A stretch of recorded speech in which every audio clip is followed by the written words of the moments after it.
One minute I was standing in the quiet of my valley thinking about the summer ahead. The next I was staring at a stranger on my land pointing her phone at me like it was a weapon. She said I was breaking laws. She said I was destroying the values of a community I had never even agreed to join. She said she was calling the cops. And in that moment I realized this was not going to be an ordinary day. The morning had begun so peaceful. The sound of horses grazing in the distance. The mountain air sharp and clean, carrying the smell of pine and wildflowers. The sun spilling light across 15,000 acres of Montana ranch land that had belonged to my family for over a century. I had been sipping coffee and watching the excavator shape the deep end of a swimming pool. A pool I had dreamed my children would splash in all summer. It felt like the first step toward a memory we would all carry forever. Then I heard the sound. A polished engine pushing too hard against dirt road gravel. Up the drive came a white BMW glowing like it had no business on this land. Dust swirled across its spotless paint as the tires struggled on the ruts. The driver door opened, and out stepped a woman who looked like she had walked straight from a city boardroom into the middle of nowhere. Her hair cut sharp and unmoving. Her outfit perfect and expensive. And her phone already in her hand like she had trained for this moment. She marched toward me with the confidence of someone who had never been told no. Before I could even greet her, she raised her phone and began recording. She announced with full authority that this construction had to stop immediately. She claimed my pool violated community standards. She spoke as if my family land was her stage and I was a criminal caught in the act. I set my mug down slowly. I kept my voice calm. Good morning, ma'am. My name is Bo Lindell. This is my ranch. It has been in my family since 1923.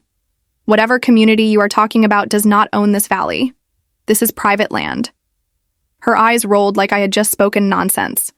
She introduced herself as Ramona Cly, president of the Dry Needle Hills Homeowners Association. She said the HOA had oversight for the entire valley. She waved her hand across my mountains as if she was the queen of all I could see. She said my pool was ruining the natural beauty that her residents had paid premium prices to enjoy. I almost laughed. Not to mock her, but because the situation was absurd. My family had worked this land long before her subdivision even existed. I told her as much, but she was not listening. She stepped closer to the excavation pit, trying to film the hole in the ground as if it was evidence of a crime. She said the word monstrosity like she was describing a toxic dump instead of a swimming pool for children. And then it happened. She backed up while narrating her speech. She did not notice the excavator swinging its load of mud. The operator waved desperately to warn her, but she was too focused on her performance. In one perfect second, the bucket tipped. A spray of wet earth arced through the air, and the HOA president was covered head to toe in Montana mud. The look on her face could have been painted. Shock, disbelief, then fury. Her perfect outfit ruined. Her phone screen splattered. Her audience at home treated to the sight of their fearless leader transformed into an unwilling art project. She sputtered and pointed her muddy finger at me. She accused me of doing it on purpose. She promised this was not over. She shouted that she was calling the authorities and that officers would arrive to shut me down. She stomped back to her BMW, trailing muddy footprints in the dust. She promised the sheriff himself would deal with me. I raised my hand and told her cheerfully that I would be waiting. I wished her a wonderful day. As her car disappeared in a cloud of dirt, I stood in silence. My valley had seen blizzards, fires, and storms, but it had never seen anything quite like Ramona Cly. I wondered how far she would go. I wondered if she had any idea who she was really dealing with, because I was not just a rancher with a dream of a pool. I was not just the great-grandson of the man who claimed this valley a century ago. I was also the sheriff of this county. And before long, she was about to discover exactly what that meant. 2 hours later, the peace of my valley was broken by the most ironic call my office had ever received. While I poured another cup of coffee inside my home, the HOA president was on the phone with 911. Her voice trembled with righteous fury as she declared an emergency. She said there was unauthorized construction. She said building codes were being violated. She said community safety was under threat. She demanded officers be sent at once. The dispatcher listened patiently. Professional, calm. She promised that an officer would investigate. What Ramona did not know was that the officer assigned was none other than my own deputy, Gideon Tate, a man who had ridden this land with me for 4 years. A man who knew every mile of my ranch and every truth about this valley. When Gideon saw the address on his screen, he almost could not believe it. A complaint about his own boss. The sheriff of the county accused of illegal construction. He called me before heading out. I could hear him trying not to laugh as he explained the situation. "Boss, we've got a complaint about you. Some lady says you're running an illegal operation." I smiled into the phone. "Don't tell her who I am. Play along. Do your job. Sometimes the best way to deal with unreasonable people is to let them write their own script." Minutes later, the sound of our patrol car echoed up the drive. Gideon stepped out in full uniform, his boots crisp on the gravel, his face serious, though I could see the corners of his mouth twitch. He greeted me loudly for anyone listening.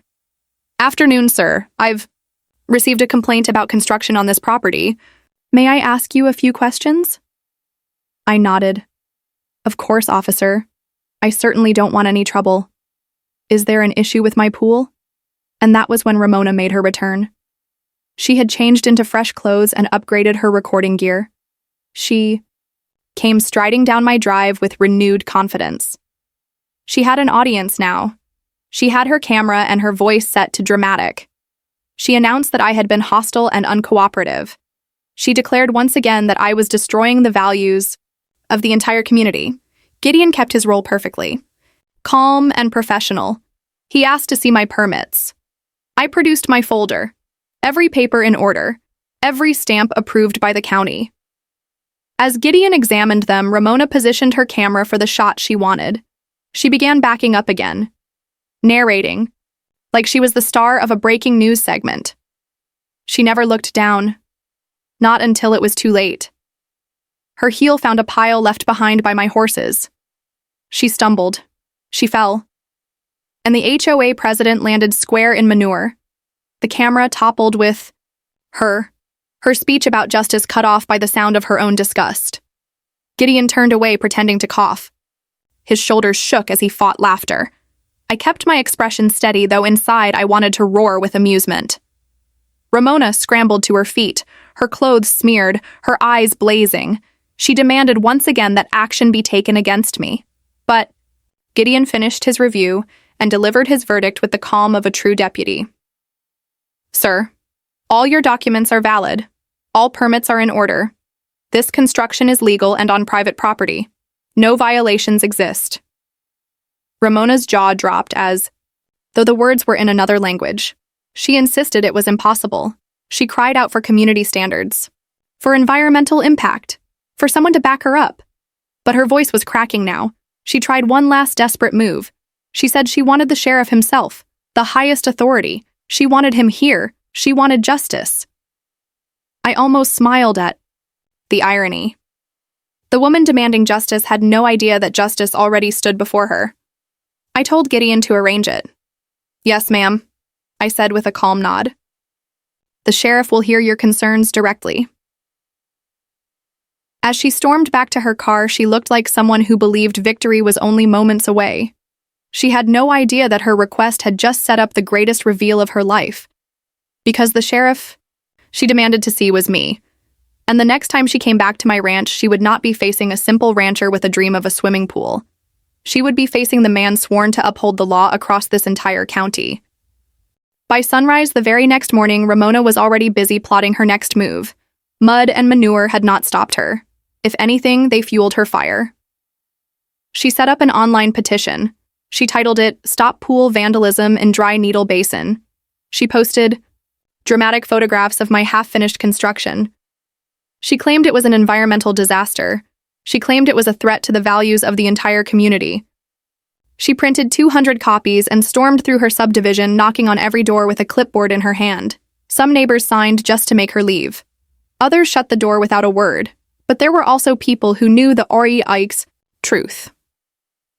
People who remembered that the Lindell family had been the heart of this valley for a century.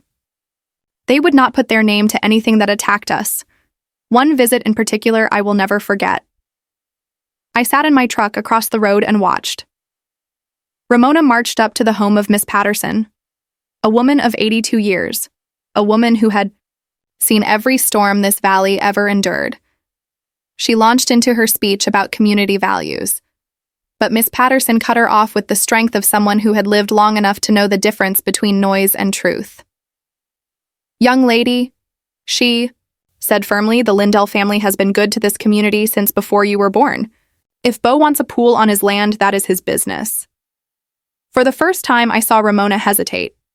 She demanded to know what Miss Patterson meant, and Miss Patterson simply said the words that struck like thunder.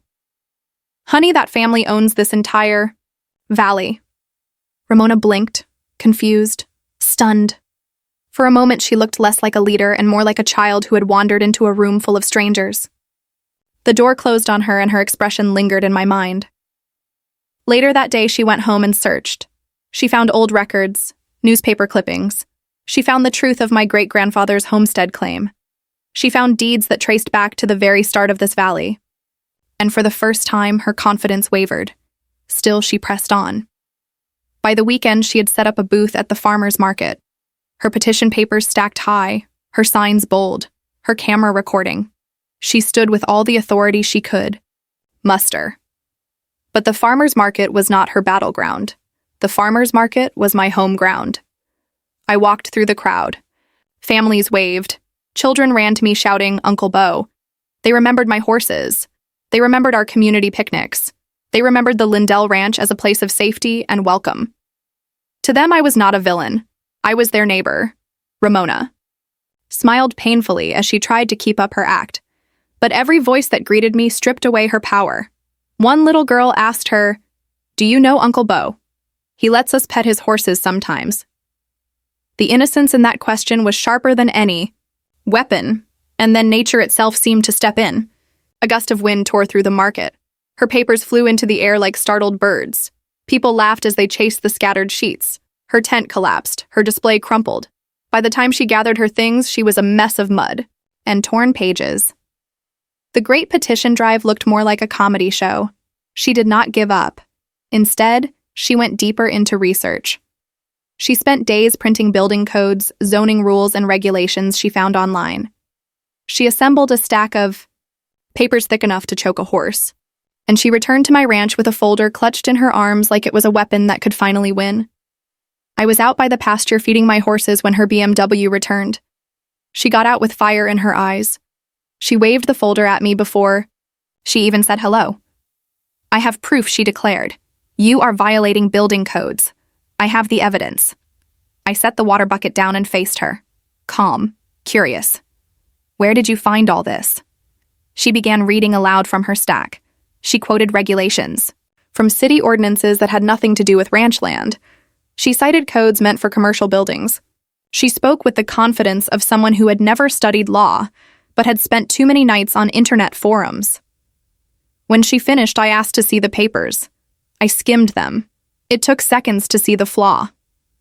"Ma'am," I said gently, "these codes apply to city property and commercial developments. This is unincorporated county ranch land. They do not apply here." Her eyes flickered. Her certainty cracked. She insisted laws were laws. She said no one could escape them. But her voice trembled, and then my horse Thunderbolt wandered over. Curious and calm, he sniffed the papers. Before she could react, he grabbed the corner with his teeth and tore into her precious research. She shrieked. She pulled. "But you cannot win a tug of war with 1,000 pounds of muscle." Pages flew. Teeth marks shredded the work she had labored over. She fell to her knees, gathering torn papers, her face red with anger and desperation. She rose again, clutching what remained, and shouted her final weapon. "If you will not listen to reason, then I am calling the sheriff himself. He will end this." I smiled at the irony. The woman had no idea. She was threatening me with myself. And I decided in that instant that the game had gone on long enough. "Yes, ma'am," I said calmly. "That sounds like a fine idea." And so Ramona Cly made her final demand. She wanted the sheriff. She wanted justice. And soon she would get both. But not in the way she ever imagined. The next morning began with a call that would change everything. While I sipped coffee on my porch watching the mountains glow pink with sunrise, Ramona was on the line with my own dispatcher. She said it was an emergency. She said the sheriff himself had to respond. She demanded immediate action against the criminal building a pool in her valley. The dispatcher stayed professional. She told Ramona that the sheriff would come in person within 30 minutes. Ramona hung up, believing her greatest victory was about to arrive. What she did not know was that she had just invited me to step into uniform for the first time since this whole circus began. I went inside. I opened the closet where my badge and hat hung.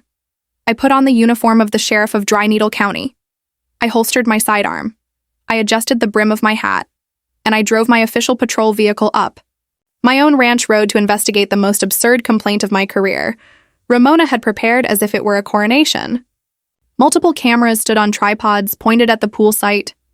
Neighbors had gathered. Members of her HOA board lingered with expectant faces.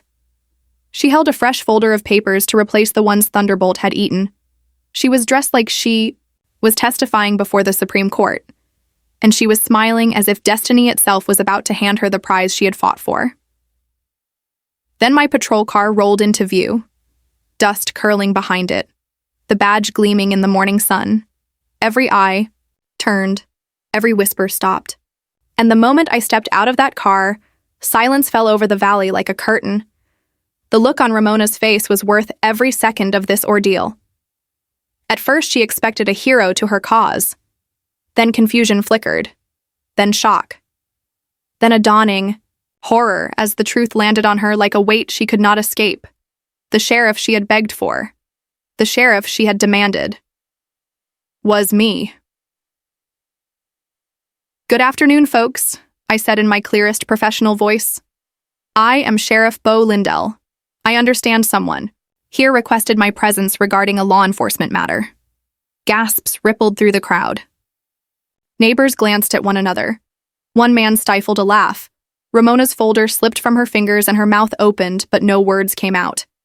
She looked like a ghost staring at the very truth she had sworn could not exist. Finally, she whispered, You can't be." But I was, and I had been for 8 years. I told her so, calmly, officially. I asked her to please explain what crime she believed had been committed. Her lips trembled. She stuttered. She tried to form sentences, but every word collapsed before it left her tongue. For once in her life, the president of the HOA had no speech prepared. The neighbors began to chuckle, first one then another, until the sound of laughter spread across the valley. Cameras recorded everything. Ramona's perfect moment had transformed into her greatest humiliation. "This is a conflict of interest," she finally shouted. "You cannot investigate yourself. This is against the law." I nodded seriously. "Ma'am, you may be right. But first you must tell me exactly what law you believe I have broken," she sputtered. She repeated phrases like building violations and community standards. She accused me of environmental damage. I laid my permits across the hood of my patrol car, every document signed, every approval stamped. I invited her to point out a single flaw. She could not. The crowd leaned closer, curious now. Learning. Truths they had never considered. I explained calmly. "This ranch is private land. It has been in my family since 1923. It is outside any subdivision. The HOA has no authority here. Their rules end half a mile down the road." Neighbors nodded. Some looked shocked. One woman spoke aloud. "Wait, so the HOA cannot regulate anything outside their own boundaries?" "Correct," I said. "Their authority stops where their maps stop." The weight of that revelation hit like a hammer. Some residents realized in that moment how little power the HOA truly had, and Ramona realized her throne had no legs. Still, she tried to rally. She cried out about community standards. She pleaded about property values. She warned about environmental impact. I pointed to the valley around us. "My family has been steward of this land for over a century. We have protected it, shared it, opened it in times of need. Our record speaks louder than any accusation." Then another neighbor stepped forward and spoke a truth that turned the air electric. "Ramona, did you not know that several of our houses are built on land leased from the Lindell family?" Gasps again. Murmurs through the crowd. People glanced at one another nervously, and Ramona's face turned pale. "That is impossible," she stammered. "We own our homes outright." I confirmed the truth. "Yes, you own your houses, but the land beneath many of them is still under lease from my family. My father agreed to it when the subdivision was first developed." The crowd digested the revelation in silence. Ramona swayed like someone punched in the gut. Nothing quite prepares you for the moment you realize you have been shouting orders at your own landlord. Her power evaporated. The cameras caught everything. Her voice cracked as she tried one last desperate swing. She said she would call the state police. She said she would report corruption and abuse of power. But the crowd had already turned against her. Laughter rippled again. Her neighbors shook their heads. The mighty president of the HOA stood powerless in her own performance. And I simply waited. Calm, professional, patient. Because sometimes the greatest victories come not from fighting, but from letting truth reveal itself. The crowd left my ranch that day with whispers and laughter still in the air. Ramona's face pale as ash, her folder of papers forgotten in the dust. But I knew she was not finished. People like her never walk away quietly. Within 24 hours, she had called an emergency meeting of the HOA board.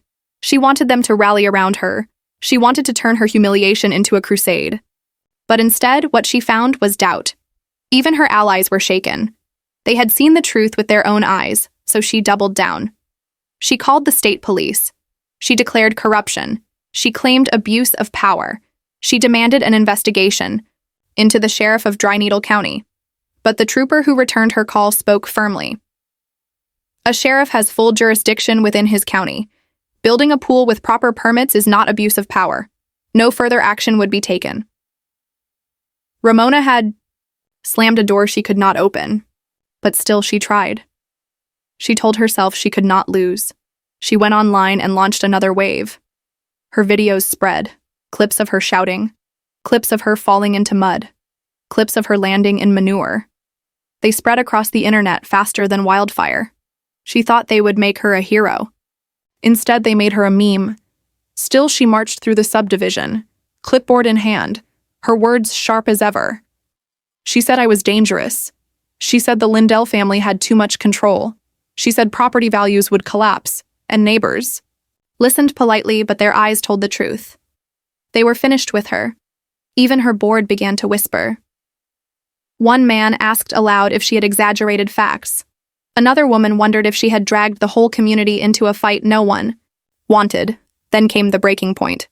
The board called an emergency vote. 7 members sat in a circle. Ramona absent. The decision unanimous. She was removed as president, effective immediately.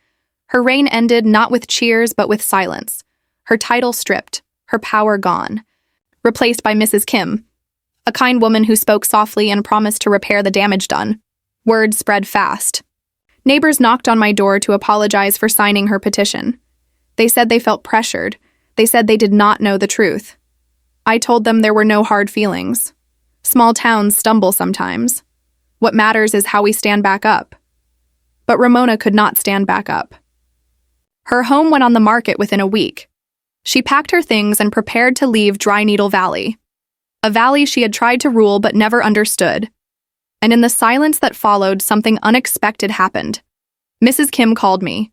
She said, "Sheriff, would you consider hosting a community barbecue once the pool is finished?" She said the neighborhood needed healing. She said people needed to laugh together again. I agreed. Because sometimes the best way to mend fences is not with speeches but with food and laughter. Word spread. Excitement grew. Local businesses donated meat and bread. Families offered to bring side dishes. People who had never met their neighbors promised to show up. The barbecue became more than a party. It became a symbol. A way to prove that one woman's chaos could not break a valley that had stood for 100 years. Meanwhile, construction finished. The pool filled with clear blue water. The deck stretched wide with a view of the mountains beyond.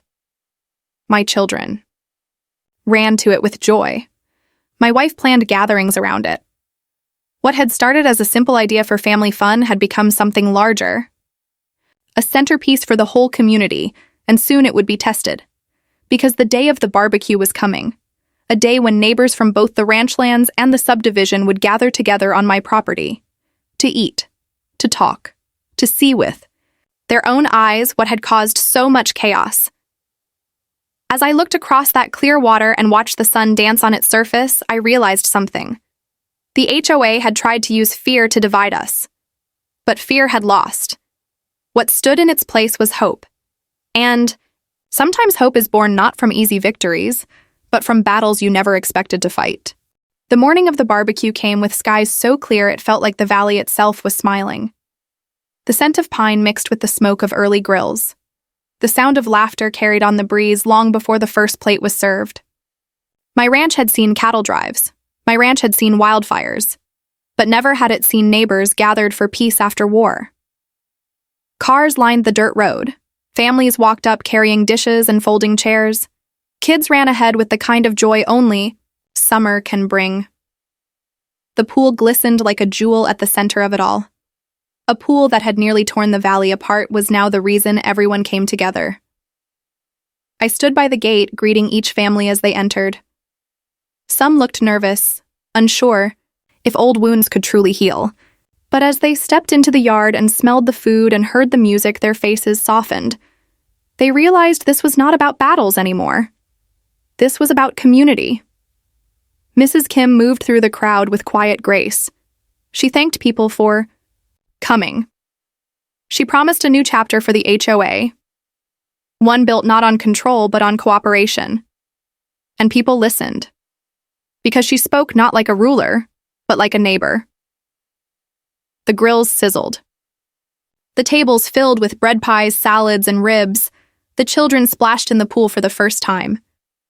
Their laughter rang out across the valley, their joy louder than any speech could ever be. Deputy Gideon showed up in jeans and a simple shirt. The crowd cheered when I announced his promotion to senior deputy. He had stood by me through all the chaos.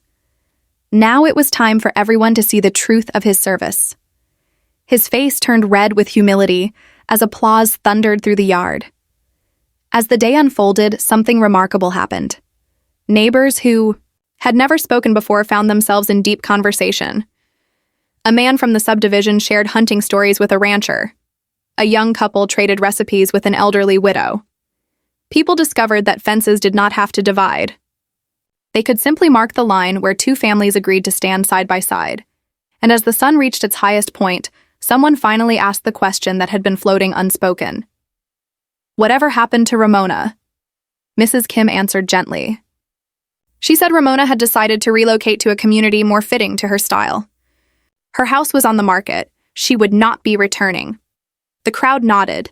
No anger, no celebration, just a quiet recognition that some storms move on by themselves. The afternoon swelled with joy. The pool became a playground. Adults leaned back, in lawn chairs smiling as water splashed and laughter soared. For a moment it felt as if the valley itself was breathing easier, like the land had waited for years to remind us that life was not about rules or titles. It was about togetherness. When the sun began to sink and golden light touched the mountains, I felt a weight lift from my chest. What had begun as a simple home project had spiraled into chaos. Yet somehow, through that chaos, we had found a gift. Stronger bonds, deeper trust. A community more united than before. And I realized something else. Sometimes battles are not meant to be won or lost.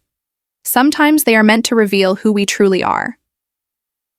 As the last families packed up and the valley fell quiet again, I stood by the pool, the water still rippling from the cannonball splash of a dozen children, the laughter still echoing in my ears, and I whispered to myself, this is why we fight. Not for control, not for power, but for peace. The stars came out. My family gathered around the fire pit, and for the first time since Ramona had driven up that dusty road in her spotless BMW, I felt whole again. But peace in this valley never lasts forever. And though I did not know it yet, another complaint was already on its way. A complaint that would not come from an HOA president or an online petition, but from someone far older, far wiser, and far more beloved. 3 months passed. The valley breathed easier. The chaos of Ramona faded into memory. The pool became part of our daily life. Mornings began with the sound of horses grazing. Evenings ended with the sound of children laughing as they dove into the water. The great pool. War of Dry Needle Basin seemed like a strange dream. Then one morning, Gideon's patrol car came rolling up my drive. I sat on the porch with my coffee. The sun was just cresting the ridge. The world was quiet, peaceful. But the look on Gideon's face told me something else was coming. He stepped out grinning.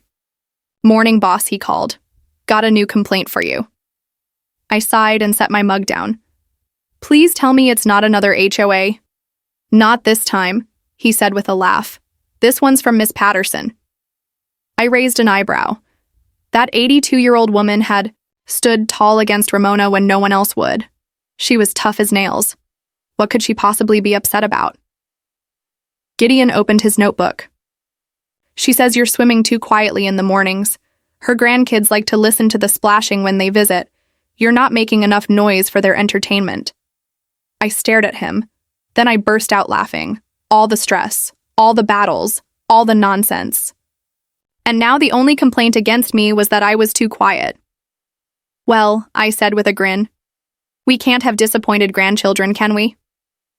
I stood, walked to the edge of the pool, took off my hat, and with a running leap I launched myself high into the morning sky. The water exploded around me, a cannonball so big it sent waves slapping the deck. Gideon cheered, the horses spooked, and Miss Patterson's grandkids across the road squealed with delight. That was the moment I understood something deep. Being sheriff was never just about laws. It was never just about paperwork and uniforms. It was about serving people in ways no manual could ever prepare you for. Sometimes justice looked like a courtroom. Sometimes it looked like a badge. And sometimes it looked like a man cannonballing into his pool to make children laugh. The valley was quiet again, but in that quiet lived something stronger than order. It lived trust. People waved when they passed my ranch now.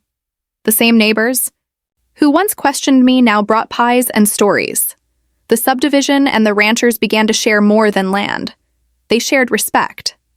And every time I sat by that pool in the golden glow of dawn, I thought about Ramona. I thought about how her war had ended not in victory but in silence. Her house stood for sale. Her name faded from conversations. She had been a storm that blew through and then was gone. But storms are funny things. They leave behind broken branches. They also leave behind clearer skies. And maybe, just maybe, they show us how strong our roots really are. I took another sip of coffee and listened to the distant laughter of children who had no idea how close their valley had come to being torn apart. And I whispered again to myself, "This is why we endure, for them, for the ones who come after." The battle had ended. The valley was whole. And sometimes the best endings are not about triumph at all. They are about peace. The valley has a way of reminding you that life goes on. Seasons turn. Grass grows tall, then fades to gold. Snow falls. Rivers freeze. Children grow louder. Horses grow slower. And every sunrise paints the mountains like it is the first day all over again. 3 months after the barbecue, the pool had become more than water and concrete. It had become a gathering place, a place where neighbors brought stories, where children made memories, where the noise of laughter echoed louder than any argument ever could. I sat there one morning with my coffee. The mountains glowed pink. The steam rose from the cup. The valley breathed like a living thing. And I thought about how close it had all come to being poisoned by anger. One woman, one voice determined to control. And yet the same valley that endured blizzards and fires had endured her too. I thought about Ramona. About the way she stormed into my land with a phone in her hand and a crown in her mind. About how she shouted about laws she never understood. About how she tried to bend the truth until it snapped. In the end, she had become her own undoing. A queen without a kingdom. A leader without followers. A voice without an audience. Her house sold quietly. The sign came down. Another family moved in. They brought children who laughed louder than any complaint. They brought smiles that healed. Old wounds. Her name was no longer whispered. The valley had moved on, and maybe that is the lesson. That people who try to control others always believe they can outshout truth. But truth has a way of waiting. Calm. Patient. Certain. And when the shouting ends, truth is still standing. The pool sparkled in the sunlight. My children cannonballed, with reckless joy. My wife laughed as water splashed her face. Gideon lounged by the grill telling stories to anyone who would listen. And neighbors drifted in with pies and guitars and the kind of warmth you cannot fake. I leaned back and let it all sink in. The sheriff who was accused of crimes now watched his community thrive. The valley once split by petitions, now bound by laughter. The land that had been called a battleground now stood as a place of peace. Sometimes dignity is not found in victory. Sometimes it is found in patience, in letting storms pass, in letting people see for themselves what truth really looks like. Sometimes dignity is a quiet man holding his coffee while chaos burns out on its own. As the sun sank low and shadows stretched long, I whispered a promise to my great-grandfather whose portrait still hangs inside our home. We kept it safe. We kept it whole. We kept the valley yours, because in the end, this land is more than property lines and permits. It is more than fences and titles. It is a story, a legacy carried from one generation to the next. And no HOA, no petition, no shouted accusation can erase it. That night, as the stars came alive over the valley, I sat by the pool. The water still and perfect. I thought about every twist and turn, about mud, about manure, about laughter and anger and silence. And I smiled. Because sometimes the battles we never wanted are the ones that show us the strength we never knew we had. And maybe that is the real reward. Not the pool, not the barbecue, not even the title of sheriff. But the knowledge that when tested, the valley stood strong. The people stood together. And the truth carried the day. The crickets sang, the horses settled in the pasture, and the pool reflected the stars like a mirror of the sky. The war was over. The valley was mine again. And peace had finally come home.